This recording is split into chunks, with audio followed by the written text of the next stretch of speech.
Morning, parents. My name is Anna. I am the registered dietitian for the Head Start Consortium, and I'm going to review with you today the nutrition portion of the Parent Handbook. First off, my role is I review the menus every month for your children, making sure that we are providing them with the healthiest options that are available to us.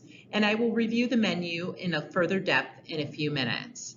Next, I take care of all the food allergies. So if there's a child that might be lactose intolerant or is allergic to some kind of food, I will work with the parent and also the doctor to make sure that we have that documentation in place. Next, I also create a nutrition curriculum. Your child will have some fun nutrition activities every week via the curriculum that I have created. I also am in charge of heights and weights, which is done twice a year on our children that are 2 and older. I do review dental information and also hemoglobin iron so that if I need to step in and provide some parent information, I can. So for the menu review, it is our goal of Head Start that we provide your child with either 1/3 or 2/3 of their caloric needs, depending on what their length of time in our program is for the day. I always look at the menus to make sure the protein, fat, and carbohydrate balance is correct. In our program, we typically provide breakfast, lunch, and PM snack.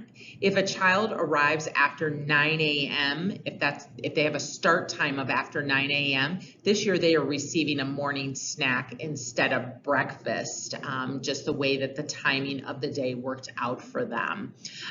So it really depends on what school corporation that your child is in, if they're going to get breakfast or an AM snack. However, all of our children get lunch, and also will have a shelf-stable snack sent home with them so that they have something to eat later in the day. For food allergies, for any food allergy, I must have signed doctor's orders or we cannot acknowledge the food allergy. So for example, if your child is allergic to cow's milk, we will provide a substitute. It will either be soy milk or lactose-free milk, totally dependent on what site they are at. But I will take it a step further and talk with you as a parent. Is your child able to have cheese and yogurt? Why that's important to note is we will have yogurt and cheese either on the breakfast menu or the lunch menu. For example, cheese would be on pizza. So we want to make sure that your child is safe if they're able to have that or not. But the bottom line is, no matter what your child's food allergy is, I must have something signed from the doctor, whether that's on the child's physical, if it's on our medical restriction form, or if the doctor wrote it up on a medical script. But no child can attend till we have that documentation. Once I receive that documentation, I alert the teaching staff as well as food service staff so that they know to send the proper substitute for your child. Next, the nutrition curriculum. And how our nutrition curriculum works is there is a weekly activity in the booklet for the teacher to work with the children on. We have heights and weights in there. We have that embedded because that's done twice a year. Then the other nutrition activities are either going to be exercise, food tasting, fitness. There's a lot of fun activities that we have planned for the children. Sometimes you will see something come home that they worked on. Other times you may just hear your child talk about it. But I write this curriculum with preschoolers in mind so that we can have some fun activities so that your child can learn about health and nutrition. Heights and weights, as I have alluded to, heights and weights are completed twice a year in a confidential manner. They are done in the classroom in a space separate from the other children so that no height or weight is announced to other children.